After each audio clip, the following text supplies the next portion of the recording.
As Gwenon calls for Eris, asking where she is, he knows she is nearby, to see her behind him. Gwenon hugs her, questioning where on earth she has been. He asks for her precious treasure and vows that he will never leave her again.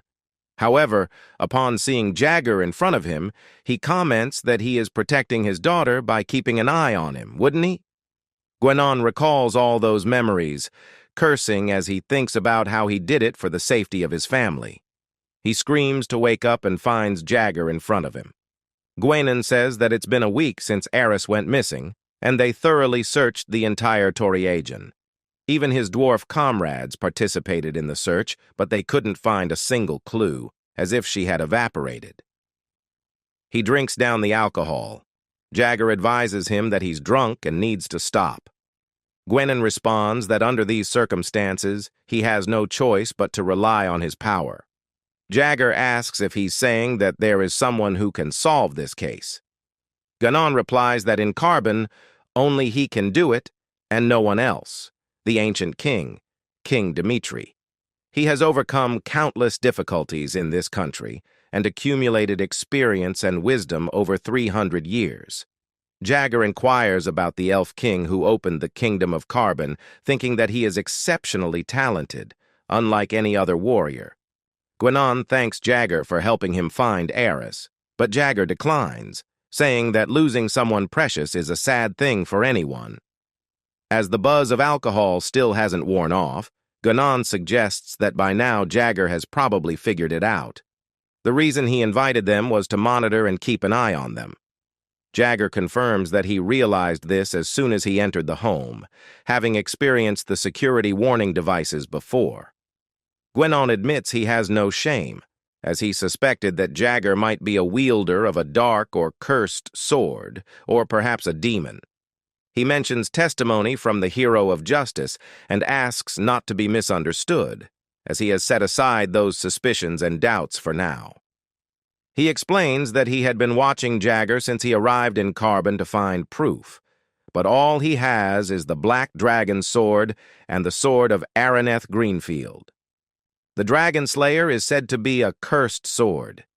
Even the mighty Car Isnable has moments of failure, and Shable Tiger is said to be spirit creatures that never follow evil beings.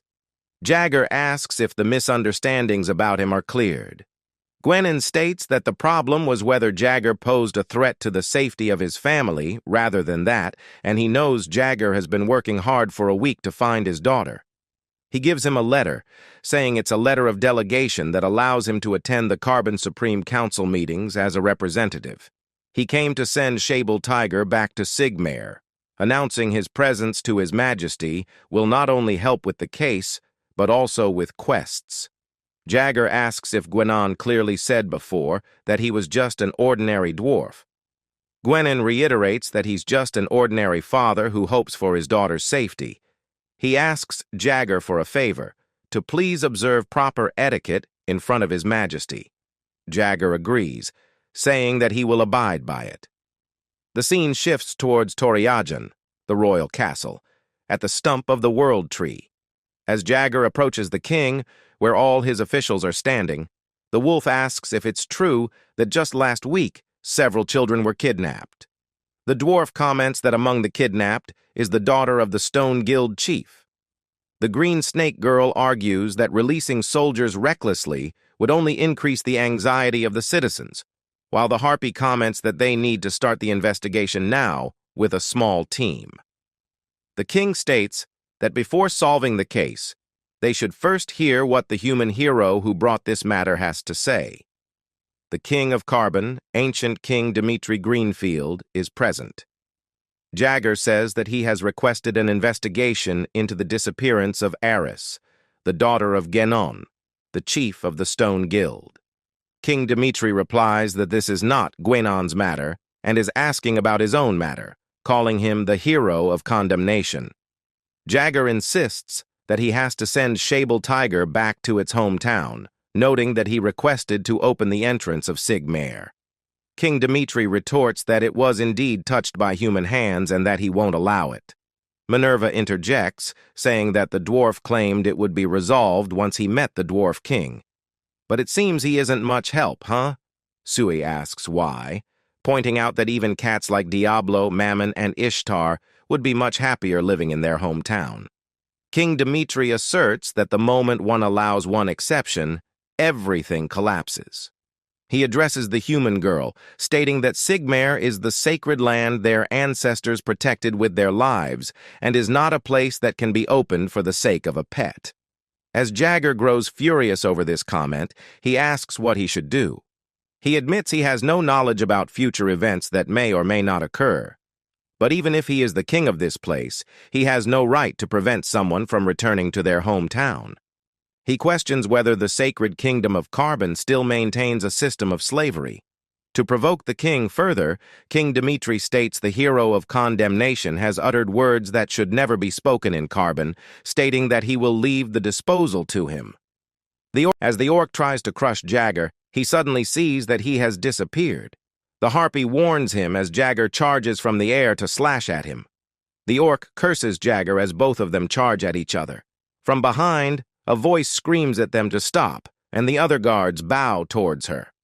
The orc states that if it's the princess's request, he will abide by it. Jagger recognizes her as the princess, who says that she couldn't greet her lifesaver due to the lack of opportunity. She introduces herself as Nias Greenfield. Nias informs her father that she is here. King Dmitri welcomes his daughter, asking if there were any inconveniences on the way. Nias replies that there were, and she asks if she can say something. First of all, she states that Jagger's story is not wrong. Shable Tiger simply wants to return to its hometown. King Dmitri ponders over it. Nias adds that if he is worried, he should consider listening to her thoughts. Currently, kidnappings and disappearances are happening in Toriadjan, and the means of the crime are so cunning that it's difficult to investigate. She suggests that since Jagger is a warrior who has resolved defiant matters in the realm of humans, how about leaving this case to him? If it gets resolved, it would be reasonable to fulfill his request as a reward. King Dmitri moves away, saying that he really doesn't know, so he will leave this matter to her this time. Jagger frowns. Nias states she has repaid the favor she received, to which Jagger thanks her, saying that he already expected she was a high-ranking person of Carbon, but he didn't know that she was a princess. Nias apologizes for hiding her identity, explaining that he knows how elves are treated by humans. Jagger agrees, saying that it's definitely a tough world for the elf princess. Nias expresses hope that someday the citizens of Carbon will also live freely with humans, and that if only there were more humans like him. Jagger comments that he hopes so. From behind, Nias declares that regardless of what her father said, she will take care of this matter, and she, Nias Greenfield, will ensure the safety of the warrior signature Jagger in both the divine and Carbon realms from now on. The harpy asks the princess if it isn't too much to grant such privileges to a mere human, to which Nias responds that this much is reasonable for someone who saved her life. She also asks to take a look at the sword Jagger is holding. The harpy shouts that it is the red dragon. Nias confirms that this is Areen's sword. If someone possesses the sword of a hero, shouldn't they receive state treatment? Jagger wonders why the mood suddenly changed. Nias asks if it's surprising to have such a reaction as soon as Areen's name is mentioned. Is he surprised? Jagger admits that he is, just a little. Nias explains that Areen is likely pursued as a mere dragon slayer, but in Carbon she's a hero, and even more than that. In the past, when dragons invaded, targeting the rare golden wood species, which only grew in Carbon, Areen, a savior who risked her life, defeated dozens of dragons. The people of Carbon grew up adoring her name. Though golden wood went extinct, Areen's legacy continues to this day, and closing Sigmar was also a continuation of her will to protect everything. She says that if he helps them eliminate the criminal organization that threatens Carbon, she will request her father to open Sigmar. Jagger replies that he didn't come here to solve the case. He has only come to request assistance in resolving the matter. Nias insists that he is the one who already solved a murder case that turned a whole country upside down. She recalls the scene she witnessed when she visited Amelia secretly. The sight of people shouting as one, a warrior who, following a murder case, uprooted the country's corruption. She was also there at that historic moment. She asks Signature Jagger, a human who knows people well. Just as he transformed Amelia, Carbon also needs his strength. Jagger ponders over the difficulties and the state of affairs. He states that the favor is doubled, and he accepts the quest. Nias thanks Jagger. Minerva comments that she can't believe it. Even she can't get Jagger to move, and that pointed princess has quite the skill. Sui adds that she knows it, noting how surprising it is that she can hold Jagger's hand like that. Nias, sensing the presence, turns to them, shocking them. She reassures them not to worry about convincing her father after solving this incident, saying he listens to every little request she makes. Jagger cautions that it will be difficult if she has expected too much, clarifying that he is not a professional investigator. Nias declines, insisting that she believes in him and that the only one who can protect the peace in this place is him. At the Carbon Records room, Chief Fiona, Harpy of the Harpy clan, says that she will first talk about the investigation status and that the organization's name is Ensemble. They are the ones leading the numerous kidnapping incidents happening in Carbon recently. This is a central command, with the rest of the organizations operating in the form of a human-based network, and it has been identified that they mainly carry out kidnapping and human trafficking through the lower-ranking organizations. Jagger frowns, asking if that is all. Fiona admits that she is ashamed, but that's the entirety of the investigated information. Jagger asks if this is really all he needs to know regarding the incidents of disappearances and kidnappings that have been happening for years, and how the investigation has been conducted up until now.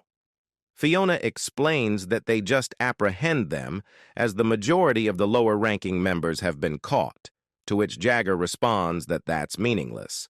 As long as they don't capture the central command, the network will continue to emerge endlessly. He thinks that the situation is worse than he thought. They have been in a closed country state for hundreds of years, and they have been too preoccupied with outdated matters. Because of that, it would have been inevitable that they would fall victim to these types of crimes one after another, and those people must have exhausted themselves uselessly chasing only human traffickers. Jagger asks if they can come out from there, as Minerva and Sui are bundled up in the wings. They ask what he means, as it's so warm and fluffy. Fiona hopes they don't go too far inside, to which Sui giggles. Jagger mentions that there is one efficient way to eradicate these bastards as he pulls out the girls. He holds up the two girls, saying that he is using bait. As the scene shifts, a person asks a mysterious figure if he can sit next to him something, to which he abides. The person comments that he is smaller than what he heard from the rumors. The hitman, Mark Blentier, says that when his determination is broken, his body crumbles as well. He came here after losing his subordinates, his honor, and everything, to which the person responds that he is right. Most of the people who flow into this neutral zone are like that. The person gives Mark a card, asking if he would like to work with them. The scene shifts on the streets. The person tells Mark that he sees that cat-eared girl over there, and it is his job to bring that girl, to which Mark comments that it doesn't seem difficult. The person warns him to be careful, as the leader is keeping an eye on that product, and he must not cause any harm or get hurt. Mark asks if that girl is really that special, to which the person replies that, of course, that non-human species girl sells for a high price, and if there was a child like that, she would have definitely caught attention early on. However, she suddenly appeared from nowhere, and he doesn't know why. He adds that he will entrust her to Mark without any injuries. Minerva, disguised, tries to walk out but stumbles as she encounters Mark, who kidnaps her. After taking her, the person comments that it was truly perfect, and even if Mark has become trash, his expertise hasn't gone anywhere. Mark says he's flattering him too much, to which the other person replies that the one they captured this time is a superior product, so their leader will personally select her. He states that this is also an opportunity for Mark to leave a good impression, to which Mark asks if he means him. The man questions why Mark is so nervous, to which Mark declines. The person reassures him that someone like him shouldn't be so intimidated. From now on, he will witness even more incredible things. As they reach a facility, the person mentions that they have set up a hideout in the abandoned dwarf cave, but that's not all. Mark asks they are the non-human species, as to ask that he thought they cherished their own people terribly. Mark replies that they may pretend otherwise, but in the end, they seem to be just like any other beings. When they are starving, the love for their fellow countrymen and comrades takes a back seat. Their leader always says that in the end, it's all about money. As they approach a person, the individual calls out for Mark Blender, stating that he is an invaluable talent in ensemble and that it's rare to find a product as high quality as the one caught this time. Mark thinks this must be the leader of ensemble as he opens the blanket.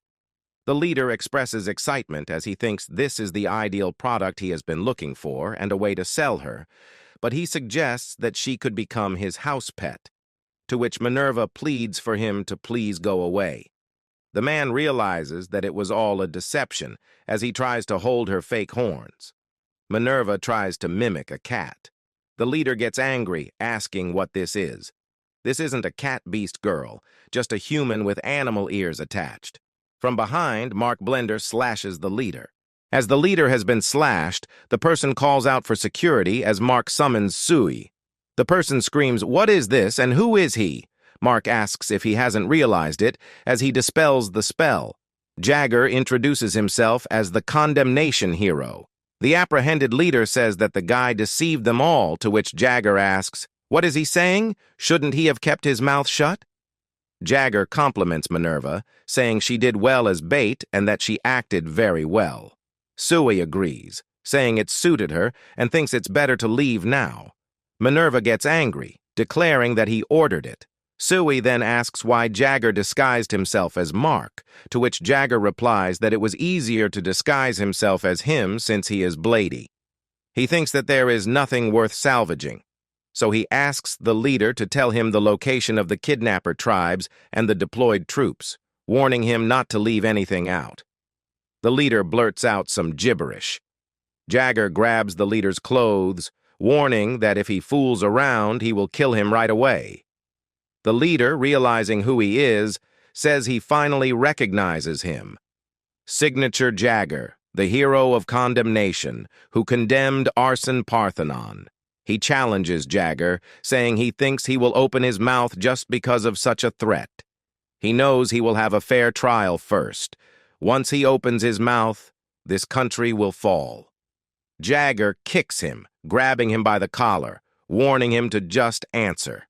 The leader finally reveals that he should go down to the basement of the building. There's a secret door in the far right corner of the warehouse, and there are 20 mercenaries and their leader inside. He also mentions that the key is on his belt. Jagger thanks him, telling him to show him, and says he will be back in a moment. If anything happens, he will teleport here immediately. Zoe comes in, asking how he can do this without the red dragon sword, for which a voice suddenly states that the time has finally come for her to use this body. Minerva comments that she has been waiting for this day, to which Jagger responds that she will be staying here too. Minerva questions why, and Jagger says that even with his bare hands, it will be enough. The scene shifts to the underground warehouse. Aris is calling and crying to let her go, while the mercenary complains that the beasts are so noisy. Aris calls for her father, but the mercenary gets angry, demanding that she stop crying. Aris continues to cry. Beside her, a voice asks if she's all right. A red, humongous ogre tells the small, stumpy dwarf that dwarves are a clan of warriors and that patience is the virtue of a warrior, so dwarves can endure it as well. Aris thanks Mr. Ogre. The mercenary asks, "Did you see it earlier? It reacted when he poked the cage. Doesn't it feel like they are in a zoo?"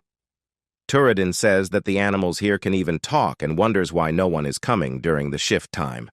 A person enters reporting that they are in a predicament as there is an intruder. Turadin asks, who is intruding? Are these stupid harbingers or the dwarf reconnaissance? The man replies that it's a human, and just one. Turadin asks who the hell this crazy person is and instructs them to guide him, stating he will take care of it in an instant.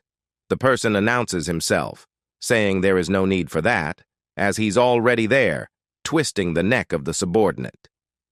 Turadin curses out the condemnation hero.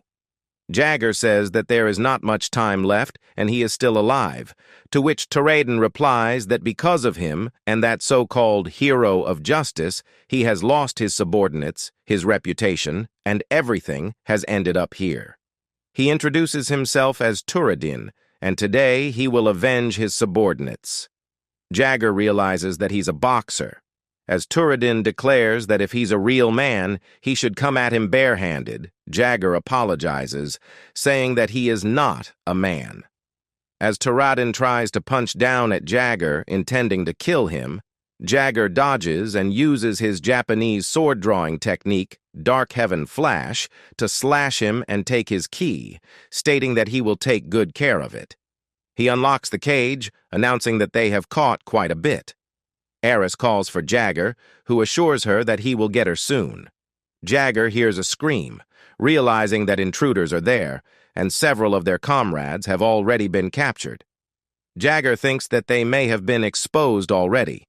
The mercenaries come out to capture Jagger immediately, but the ogre punches down a mercenary, declaring that he will lend his strength. Jagger asks for his name. The ogre introduces himself as Halcyon. Jagger comments that they should try to have a little brawl. The scene continues as the method of subduing the criminal organization are, one should deal with the leader, who is the center of the organization. Taking advantage of the resulting confusion, the middlemen are captured. Then the remaining ones are swept away like cleaning up trash. One of the kidnappers tries to escape from the fight, but is stopped by Gwenon. Gwenon furiously asks where his daughter is, but is interrupted by a little voice calling him father from behind. As he turns, he sees his daughter, Aris, in the arms of the Jagger and cries out her name in joy. As they hug, the father apologizes to Aris and promises he will never leave her side again. Sui, witnessing this, becomes emotional and says it was touching, to which Mary comments that Sui is being quite sensitive. Thus, the eradication of the human trafficking organization, Ensemble, was completed. The scene shifts to the palace, where Jagger is standing in front of the king. Jagger states that, as promised, the human trafficking organization Ensemble has been eradicated, and the one known as the leader has been captured, though neither his real name nor his past is known.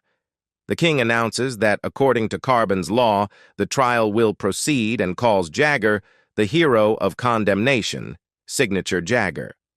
The nearby officials whisper that just because Jagger was holding the red dragon, he was treated as an honored VIP guest, and even Princess Nyas was impressed. They continue by saying he really didn't know how to solve the Ensemble case, but humans have always proven to betray. Hearing this, one of the surrounding officials, Fiona, says that although they eradicated Ensemble, the treatment is still unsatisfactory, and from what she saw, the human warrior seemed trustworthy. Gwenon states that Jagger helped him find his daughter, Aras, and he would do anything to repay that favor. The king then addresses the leader of Ensemble, calling him the mastermind behind all these incidents. The apprehended leader pleads to be heard and admits he knows the harm he caused to Carbon and deeply regrets it. He asks the king if he isn't curious about how he could lead such a large organization without being caught. The king tells him to continue, and the leader explains that some of Carbon's nobles were protecting him. And if their names were revealed, the country would fall into chaos. Hearing this, a surrounding official asks if there was a traitor among them who joined hands with the criminals and betrayed the citizens. The leader asks the king if he wishes for him to stay silent or expose the truth, leaving the choice in the king's hands. Jagger realizes that part of him didn't want to believe it, but maybe his suspicions were correct. As the ancient king and the king of wisdom, Jagger decides to observe the king's decision. The king says that those who belong to Carbon are of the same race, and hundreds of years ago, his ancestors, who escaped from humans, established Carbon where the world tree fell. The surrounding officials would be illusioned by their thoughts, that they must identify the traitors and uproot the seeds of evil, while others suggest it might be a scheme to create false divisions. The king rises from his throne and says that he united the races with shared intentions, dreaming of creating a country where everyone is equal. Holding his sword, he asks the leader of Ensemble if he requests a trial. The apprehended leader begins to name the traitor who made a deal with him, but before he can finish, the king swiftly beheads him with a swing of his sword. The king declares that those who harm their own people should be killed, as it is the law of Carbon. Jagger realizes the king had shot a highly calculated mana blade from a long distance and acknowledges the elf king's strength. The king then admits he underestimated Jagger, the hero of condemnation, but Jagger humbly replies that he was just lucky. The king disagrees, saying luck alone wouldn't have allowed them to eradicate Ensemble in a few days. He now understands why Nias chose the human warrior. Jagger asks the king if he will now open the entrance to Sigmare, but the king says his priority is dealing with the remnants of Ensemble and the collaborating traitors. He instructs Jagger to go and see Nias, as the quest was requested by her, and she will give the reward. The king announces the conclusion of the human trafficking group Ensemble, and the surrounding officials cheer for the long life of the king while others hail the hero of condemnation and the glory of Carbon. The scene shifts to Jagger walking in the hallway. He knocks on a large door and asks for permission to enter. After receiving permission, Jagger enters and is welcomed by Princess Nias, who says she has been waiting for him. The scene continues as Princess Nias welcomes Jagger. She thanks him for his hard work and asks him to have a seat, mentioning that she has prepared tea for him. Nias says that she heard Jagger infiltrated the Ensemble in disguise, suppressing the leadership and making it collapse from within. Jagger confirms this, explaining that he used to work in a theater, and for him, they wouldn't have come up with such an idea. Nias adds that humans are truly an astonishing species, which made her curious and eager to learn more. Nias takes out a stamped paper and says it's the promised quest reward, the permit for Sigmare's entry, signed by her father. As Jagger reaches out to take the paper, Nias pulls it away and says there's something she wants to suggest first, asking if he will become the first human noble in Carbon. Jagger, confused, asks what that means. Nias explains that she's asking him to revoke his exile for 5 years. She says they are still struggling and have trouble interacting with humans, and for the future of Carbon, they need to understand humans why they are so greedy and cruel, yet still help strangers with no ties to them. Nias sits near Jagger, holds his hand, and says they wonder if they could coexist with such people. She tells Jagger she can see the uneasiness and loneliness within him, and that he must have been wandering for a long time, but that isn't the life he wanted. She offers that if Jagger becomes a noble in Carbon, he wouldn't have to fight anymore or be involved in troublesome matters. Jagger becomes serious, which doesn't go unnoticed by Nias. She asks if she said something rude. Jagger declines, telling that she saw it correctly, and praises her for her insight. Nias, pleased, asks if Jagger will stay in Carbon from now on, adding that with his achievements, he could even receive a high-ranking title, like Marquis. Suddenly, Jagger stands up, jerks his hand free from Nias, and refuses the proposal. Surprised, Nias asks why, as it's an offer with no reason to refuse. Jagger says there is someone waiting for him who needs to be taken care of, and although they are troublesome and demanding, it's something only he can do. So the quest reward alone is sufficient for him. Jagger thinks to himself that if he accepted such a position, it would be obvious that he'd end up in charge of all diplomacy with humans. He adds that he'll also handle the matter of Sigmare on his own. Nias, taken aback, calls out to Jagger and grabs his arm, saying that if this is what he wants, she won't force him to stay. She suddenly hugs him and pins a brooch on his clothes, surprising him, and says she hopes he will accept the gift. Jagger asks about the brooch, and Nias explains that it's carved from golden wood, and she asks him to give it to someone he loves. She adds that golden wood comes from a golden tree that grows with roots in the mana and wealth underground, with effects that led to their extinction. On Jagger, the brooch was worth being called golden. Jagger says he merely took on the quest out of necessity and realizes it could be troublesome if he carried the brooch and got attacked again. Nias says she understands it might be somewhat of a burden for him, but she wanted to convey the blessings of carbon in this way. She asks if he will please accept her response just this once, and Jagger, feeling compelled, agrees. As Jagger turns to leave, he realizes he will have to hide the brooch. Nias thanks him and says she'll be waiting for the day they meet again. Once Jagger leaves, she murmurs to herself that she wants to know more about him. Suddenly, someone from behind asks if she plans to recruit a human hero into Carbon. Nias turns around in surprise to see her father sitting on the sofa and asks him how long he had been there. The king says that if they make someone with a high reputation a compatriot of Carbon, it could help with human interactions in the future. Suddenly appearing behind Nias like a swift wind, the king says that initially it was about the justice hero, but he likes the condemnation hero more.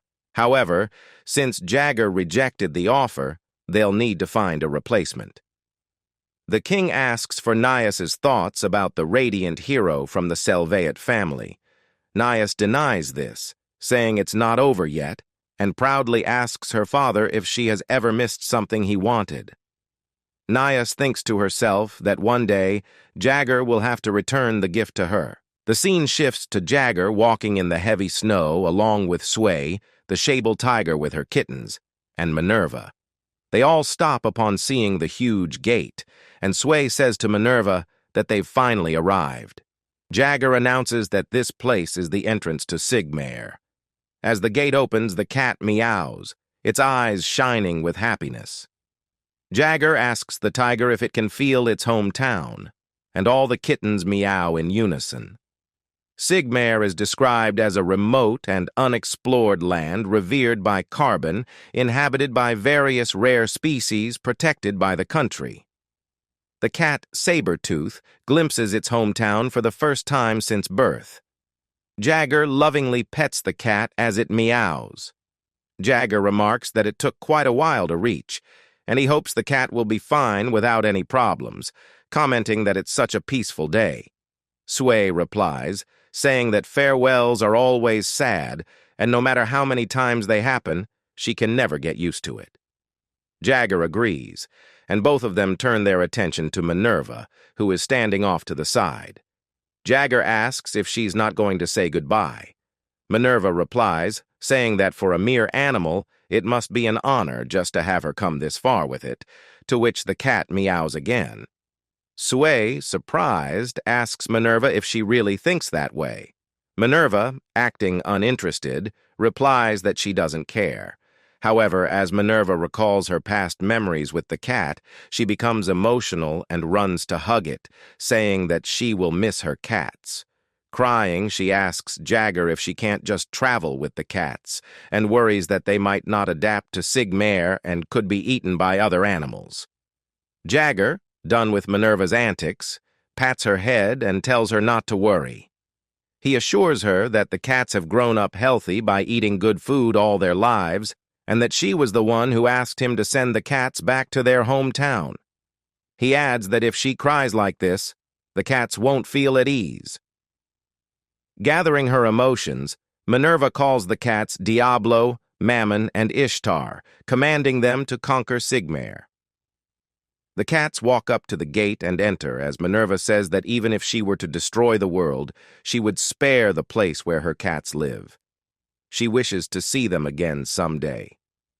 Minerva reflects on how humans, animals, beasts, and even dark swords are all intertwined with hidden feelings of warmth, and that's how everyone lives in this world. She hopes to reunite with the cats one day. Jagger, seeing Minerva deep in thought, pats her head and says she has endured well and that they should return now.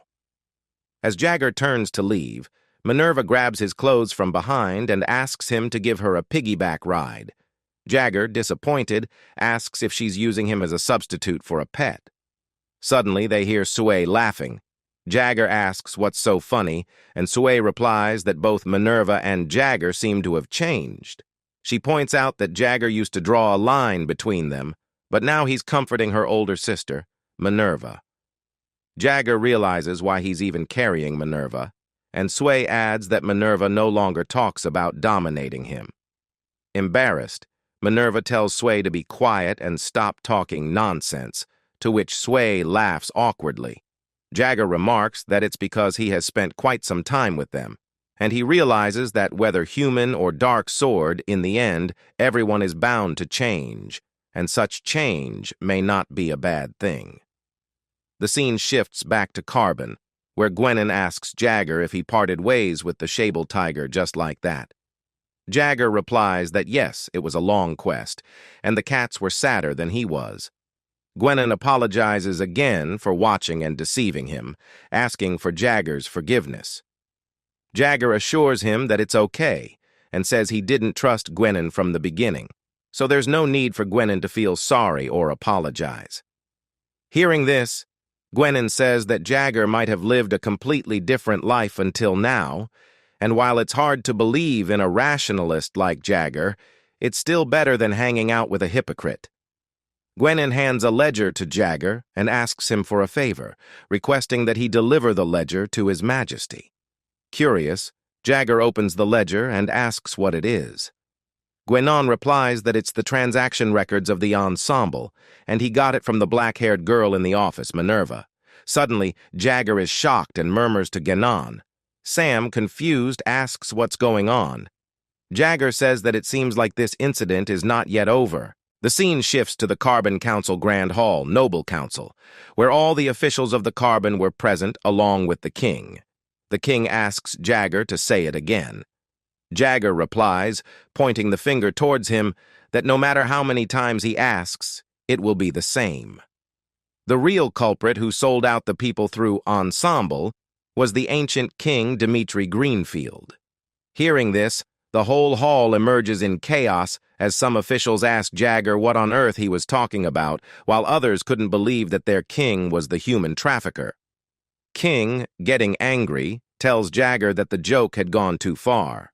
King states to Jagger that even if he had solved the ensemble incident, such remarks could not be overlooked.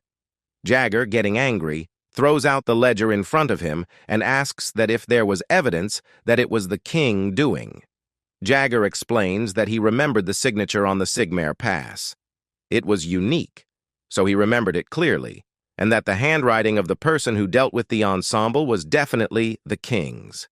As Jagger matches the signature on the ledger and the pass, everyone in the hall gets shocked to see the signatures match.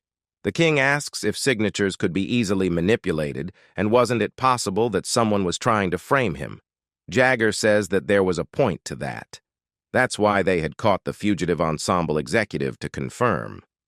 The scene gets shifted to the past, where Jagger, after catching the ensemble executive, asks him if he was ready to answer. The executive, being scared, says that he will confess everything. He says that the leader had an accomplice, and that it was a male elf who wore a hood, so he was not able to see his face. But it was certain that they recorded the transaction details and routes in their respective ledgers. Jagger says that it was quite helpful information, to which Executive replies that he gave the information Jagger wanted and pleased to spare his life. Jagger, with a swift snap of the sword, kills the Executive. Getting out from the memory of the Executive, Jagger says that executing the leader of Ensemble was not for the sake of Carbon's justice or anything like that. During the trial, when the leader tried to expose the king killed him, and the ledger King was holding looked exactly the same as what the Ensemble executive described. Jagger asks for proof that the king did not enrich his pocket by selling out the people and tells him to present the ledger himself. King, losing the argument, says that it was for the sake of Carbon. Hearing this, all the officials become shocked and could not accept it. As the king throws the ledger from his hand, Jagger knew the signatures match and realizes that the king pretended to manage national affairs while manipulating commodity prices. The king explains that the resources were scarce and the national treasury was depleted. Although the country was open, the gap with the foreign countries, shaped by years of suppression and long periods of isolation, was too wide to catch up, and if that continued, there was no future for Carbon.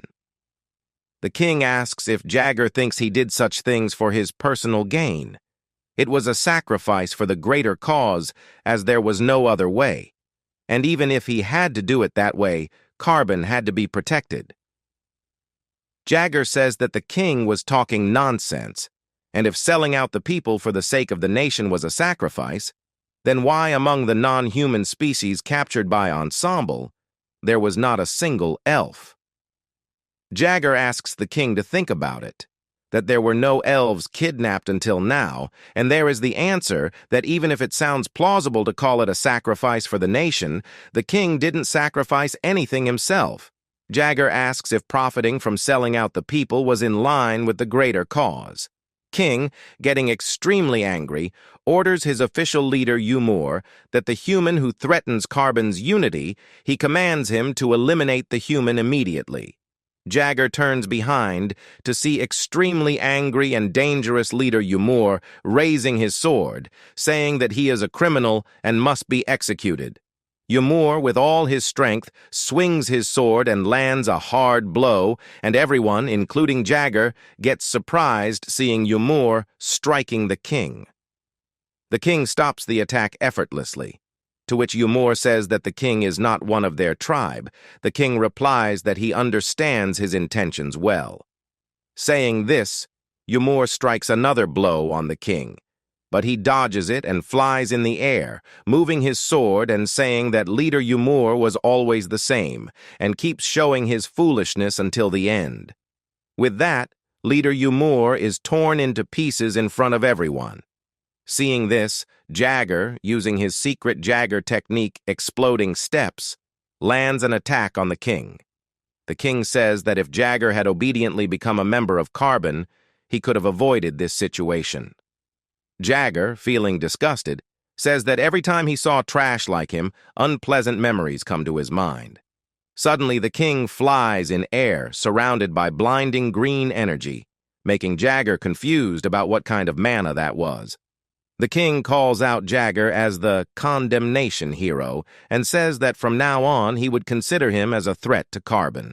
Elves are born with beauty and mana hundreds of times greater than the norm, and their developed mana management abilities are unparalleled. When humans face such an existence alone, they are in a one-sided massacre, as the possibility of victory is virtually zero. As King Dimitri pushes Jagger away, asking why he doesn't condemn him now, Jagger prepares his spell, thinking that King Dimitri overwhelms him in all aspects, including experience and skills. As he uses his Jagger vision, deciding that he must finish the battle quickly, he unleashes his secret technique, Dark Heaven Flash, to slash Dimitri, but realizes that Dimitri has disappeared. King Dimitri asks Jagger if he has heard about Jagger's combat experience as he tries to attack Jagger from behind, but Jagger blocks it. Jagger realizes it's a mana blade. King Dmitri comments that he guesses Jagger has never fought an elf before and lived through mere human experiences, questioning if Jagger expects to surpass 500 years of elven expertise like this, as he is stuck on the ceiling and clings to it. Jagger notices Dmitri has concentrated mana in his feet and stands upside down on the ceiling. King Dmitri declares that he will show Jagger a combat style humans cannot imitate as he launches an all-out attack. Jagger screams at Fiona to evacuate everyone from the area as he tries to block the continuous flashes. The remaining officials and people inside the hall run away, screaming for help. After blocking the attack, Jagger shouts, questioning whether sneaking and launching attacks like this is incredibly treacherous. To which King Dmitri replies that if his sole aim were to kill Jagger, he could easily break him, like snapping a twig, as he suddenly appears behind Jagger. Jagger tries to slash him, but King Dmitri says the real issue is that he must personally break Jagger with his own hands in front of those who doubt him to prove the sacred will of Carbon, as it is the mission of the king, burdened with the nation. As Dmitri uses his illusion magic, he attacks from all directions with overwhelming speed. It corresponds to an initially inefficient combat style due to excessive mana consumption. However, Dmitri, who has accumulated mana for hundreds of years, nullifies all the disadvantages and remains unaffected as he continues to corner Jagger. Jagger coughs up blood as he's injured. Jagger comments that selling out the citizens to protect the country, is that the will of Carbon? As he uses his Jagger vision and exploding steps to slash, but realizes that there is no King Dmitri in front of him. King Dmitri taunts that it seems like he attempted a desperate move, but his mana depleted at a crucial moment. He thinks that the transition between offense and defense was surprisingly fast and dangerous, even grazing his cheek. King Dmitri says that Jagger dares to stand against Carbon and must face the consequences with his life. Jagger asks if the country is so precious to him, and if it is, why didn't he sell himself first, along with his crown, his expensive sword, and even his precious daughter? This makes King Dmitri furious, and he snaps, cursing Jagger as he charges toward him with his sword, questioning how dare he talk about his family like that. Jagger barely blocks the attack and is sent flying, but thinks it's not over yet. He recalls that Sir Albert had taught him the vision of the Frederick family, passed down through generations. Sir Albert pushed Jagger forward, saying that since he inherited his son's will, this technique should also be his. It would help even with low mana, due to Jagger's hereditary disease, and allow him to ignite his mana and accept its explosive force, even if the mana is limited. It activates the body's latent abilities through a counterforce against rampage and forces physical activation. As Jagger uses the technique, King Dmitri mocks him, saying how pathetic it is to play the role of a fake hero, adding that if Jagger had at least become Nias's pet, he could have prolonged his life. Instead, he raced toward death with reckless actions, but only to get punched by Jagger. King Dmitri, surprised, asks how Jagger did that. Jagger responds that they should continue where they left off, as it's the new skill Frederick's vision, the Punisher. After getting hit, King Dmitri says that Jagger is unleashing mana to run inside his body, and he still has the strength left to do that. He notes that Jagger must have been exhausted, but realizes that to replenish his lacking mana, Jagger took the blow with his own body. Jagger smiles, coughing up blood, saying it must be because the mana that has been dormant for 500 years is quite powerful. King Dmitri remarks that each person has a mana attribute suited to their body. Forcibly taking someone else's mana isn't enough. It even causes a rampage within one's own body, and that pain must be unbearable. Jagger asks what he means, adding that gratitude is doubled and revenge is multiplied tenfold as he dashes toward Dmitri, shouting that he just has to be strong enough to endure the pain as he tries to slash Dmitri, pushing him back. King Dmitri wonders how Jagger's power increased like this. He recognizes that even so, It's a technique that destroys one's own body, and all he has to do is hold on until Jagger's mana hits Rockbot Alexander. But Jagger suddenly appears behind him, taunting that he's too slow, slashing Dmitri from behind and sending him flying. Dmitri curses, realizing it's not only Jagger's power, but also his speed that has increased. Jagger uses Frederick's vision, the Punisher, and mixes it with his Jagger vision of Explosive Strike and Explosive Blade, slashing Dmitri as he questions, "Didn't he say that it would prove Carbon's will?" Dmitri clenches his teeth and tries to slash him back. King Dmitri curses him, telling him not to interfere with their country, calling him an insignificant human as Dmitri pushes him back. Dmitri then uses his continuous penetrative attacks. Jagger realizes he can now see the movements that were previously invisible, catching up to Dmitri's speed.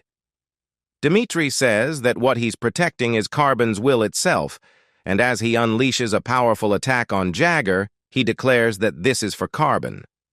But Jagger uses his technique, thinking that even holding his sword is painful, yet he wonders why this exhilaration makes him feel like he can conquer everything as he uses Dragon Roar Illusion Explosive Sword to attack Dmitri. Cornered, Dmitri thinks that if he falls here, it will be over. He remembers Araneth, who once asked him to love everything about this country and to protect Carbon so that its current landscape remains unchanged.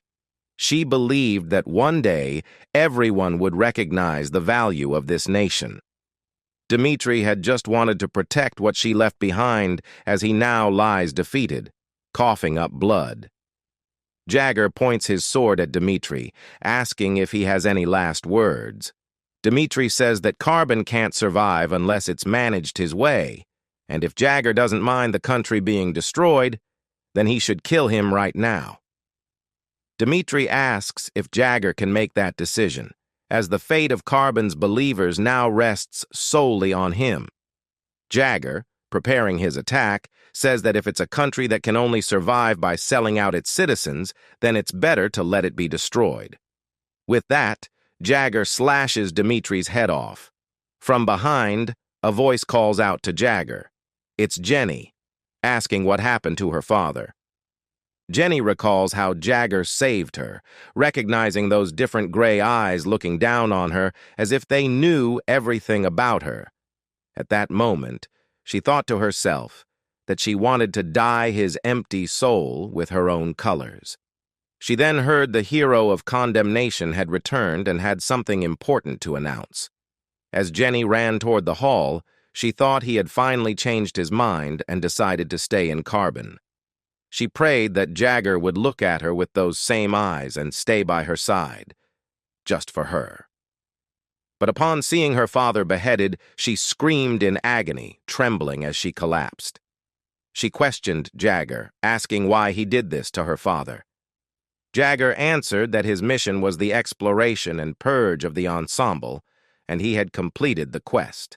Jenny screamed, asking if that petty quest was really more important than her father. Did her father truly commit a crime worthy of death, even though it was all for Carbon's sake? Jagger countered, asking if the victims would think the same way. Could she say that to those who would carry their wounds and scars for life? No matter how much she whined, her father's sin wouldn't disappear.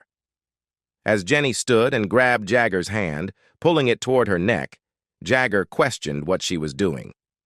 Jenny asked Jagger to use the same sword that killed her father to kill her as well. If trying to save the country through sacrifices was a sin, then everyone who benefited in Carbon were accomplices.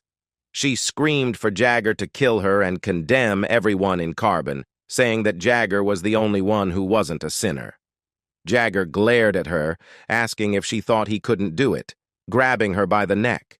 Jenny, shaking with pain, reminded him that his principle was that gratitude is doubled and revenge is multiplied tenfold. Hearing this, Jagger pushed her away, commenting that such manipulation wouldn't work on him.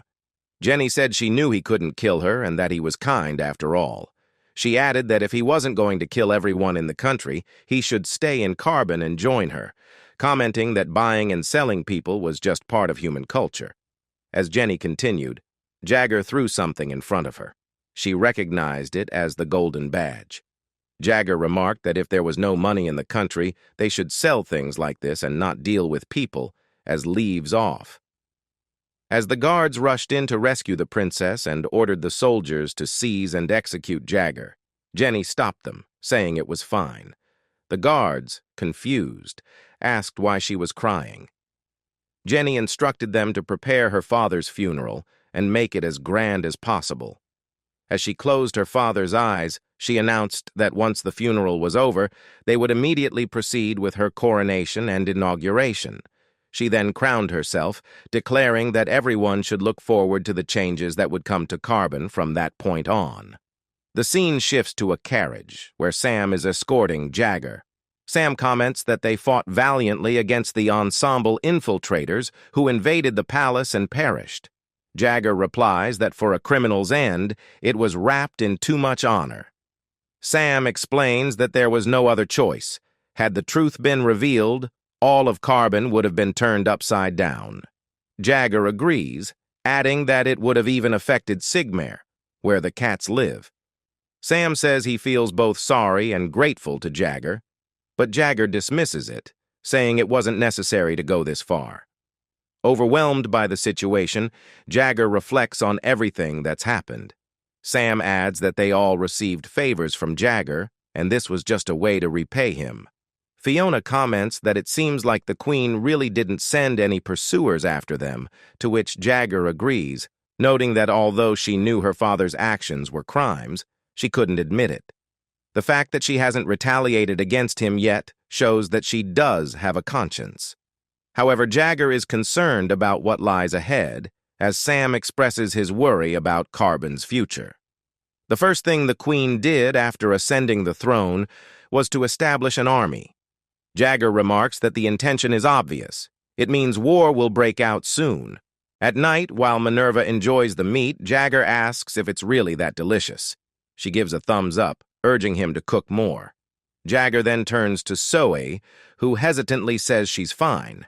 Jagger, noticing her discomfort, asks again, pointing out that she doesn't seem fine. Zoe admits she's actually worried about him. She mentions a dangerous situation, but notes that he didn't call her this time either, even though he promised. Jagger apologizes. Zoe then brings up how, before parting with Mr. Sam, he mentioned a war breaking out soon. She pleads with him to protect himself first, even if it means using her. Even if she has to become a sword that cuts down people, it's for Jagger. Minerva chimes in, adding that if Jagger is in danger, she will step forward to protect him. Jagger, amused, asks what exactly she could do. Minerva, angered, retorts that she will show him firsthand what she's capable of if he uses her body. Jagger jokes that he doesn't want to, accusing her of trying to take advantage. Minerva, annoyed, pokes at him, asking if he still doubts her. Zoe then asks where their next destination is, and Jagger says he's still deciding. He reflects that the wound from the Punisher hasn't healed yet. Frederick's vision, the Punisher, forcibly activates the body. He had heard that the more pain one endures, the stronger one becomes. But the power comes with immense pain. For now, he needs to rest somewhere peaceful, so he asks if they like resorts. Evergreen, although small in area, is a wealthy country that has thrived through trade and intermediation, despite being surrounded by powerful nations. Having never been invaded, people refer to Evergreen as the best place to live. If they head to a resort there shouldn't be any worries about trouble. However, upon arriving in Evergreen, the best place to live, they're met with chaos. People are running everywhere. Sui skeptically asks if this is really the most livable country, while Jagger, troubled, wonders what has happened. A knight rushes by, warning them that it's dangerous and urging them to back off. Jagger asks what's going on, but the knight explains it's a long story, and they're in serious trouble, so they need to evacuate. As they speak, a dragon appears, flying into the sky. Sui and Minerva cling to Jagger as they flee. The reason Evergreen, a small, weak nation, has avoided foreign invasions is that it borders the territory of dragons. 500 years ago, the dragon slayer Araneth Greenfield nearly wiped out their numbers. Despite their reduced population, dragons, with their long lifespan, immense magic power, and high intelligence, are still strong enough to defend against foreign nations. Jagger questions whether Evergreen had a contract with the dragons. The knight responds that there might be a problem with the non-aggression contract, as dragons started raiding villages near the border not long ago. The higher-ups, however, haven't taken any action. Jagger then realizes that's why the knight couldn't stand by and is evacuating the people. The knight affirms this and introduces himself as Carl Alexander, leader of the Shadow Knights. He asks for Jagger's name, to which Jagger introduces himself as Signature Jagger. Alexander, shocked to hear the name of the hero of condemnation, asks if he came to Evergreen to kill someone. Jagger brushes that aside, saying they need to deal with the dragon first. He advises Alexander to focus on his own life as the dragon climbs onto the castle wall. As it prepares to attack, the knight orders everyone to take cover. The dragon breathes fire, but Jagger calls out to Zoe, who counters with her frost spell, freezing the dragon's attack. The dragon, confused by the human's strange techniques, decides it has completed its mission and flies off. Jagger checks if anyone was hurt. Alexander, baffled, asks if he left him alone, to which Jagger replies that Alexander should focus on protecting himself. Alexander, still in disbelief, remarks that Jagger's infamous reputation seems accurate, but brushes it off, saying he's fine. As people nearby cough, recovering from the attack, they ask what happened to the dragon. Alexander, trying to stay positive, says that as long as he can protect the people, that's what matters. But he is then pelted with an egg and curses from the crowd.